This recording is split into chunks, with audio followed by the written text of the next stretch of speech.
Hi everyone, I just wanted to take a moment to go over the finer points of your final project, the ethnographic case report.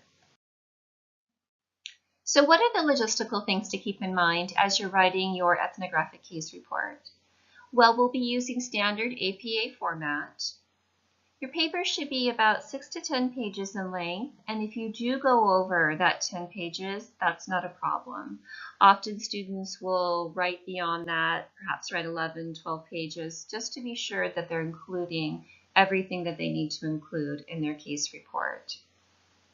You'll want to include a full bibliography in APA format, and of course the standard double spacing, 12-point Times New Roman font, and 1-inch margins. And then, of course, you'll need a cover page at the beginning of your work. So what information is needed in order to write this final paper? Well, the good news is you've already completed your literature review, and you've provided me with a complete site background. You've identified key symbolic interaction theories that you're working with. You've answered the question, why is this a topic for sociology? And you've hopefully written a specific research question dealing with your volunteer worksite. You've been able to apply specific symbolic interaction research and hopefully provided a critical analysis and summary of the literature. You may want to go back and be sure that you've included a compare and contrast section, that perhaps you've pointed out gaps in the literature, and that you've been taking a critical approach to the literature that you've reviewed. The other thing that you'll want to take a look at is your volunteer worksite blogs. And here, what we're simply doing is moving from theory to practice. And we're asking the question, how do my experiences at my volunteer worksite fit into the larger theories of symbolic interaction? You've included a lot of stories and quotations about your experiences on site. You've made specific references to your environment. Some of these are sensory, visual observations, sounds, smells, or symbols that you've documented. And perhaps you've included insights into the population you're working with. You've probably developed a deeper understanding of your role within the organization, but many of you have been talking about developing a deeper sense of compassion, a deeper sense of empathy toward the population that you've been serving. And you've already been using your sociological imagination to ask yourself, what might it be like to step out of my own shoes and experience life the way that someone else experiences it? So this is a very important, very key observation to writing your ethnographic report. So what's new in the writing of your final ethnography? Well, we'll be adding 4 key components to this final draft. And the first thing that we want to take a look at is cultural practices and artifacts. You'll want to go back to your worksite blogs and see if you've been documenting any material and non-material symbolic representations of culture, and be sure to include those in your observations. You've probably been documenting your impressions of social hierarchy that might exist within your organization and also within the population that you've been serving.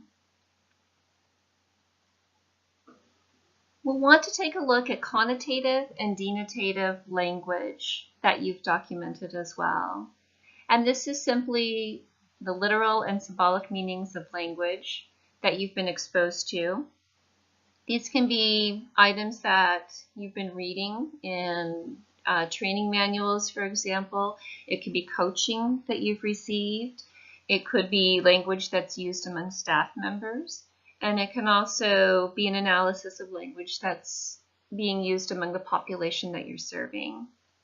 A connotative analysis is really taking a look at specific words or specific phrases that's being used to evoke or to elicit a certain type of emotion.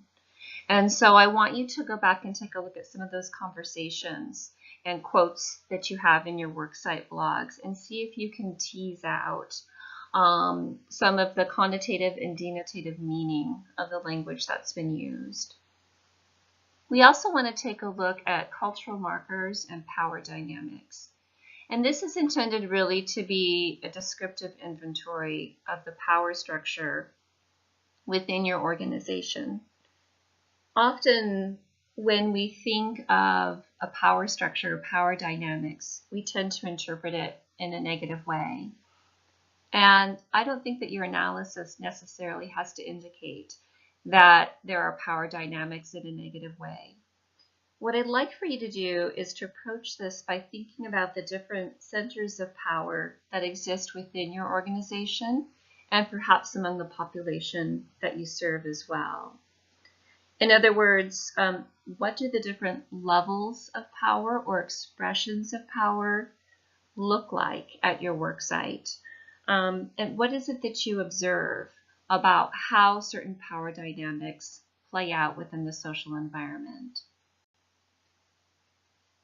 The last piece that we'll be adding is simply a reflection. And here I'll be asking you to use your sociological imagination. And we'll also be dealing with a new key term referred to as habitus. And your habitus is really a culmination of your knowledge, your experience, your academic background, your connections that really formulate in your mind specific norms and ways of thinking. And in this piece, I want you to reflect on whether or not your habitus has changed over the course of the term. Through your volunteer work, through your social interactions, have you been able to create a deeper understanding of your own knowledge base? Have your experiences deepened your feelings, perhaps your compassion or your empathy?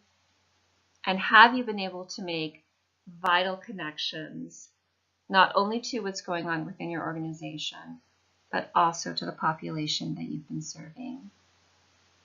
So I am here to help you write your paper and answer any questions that you may have.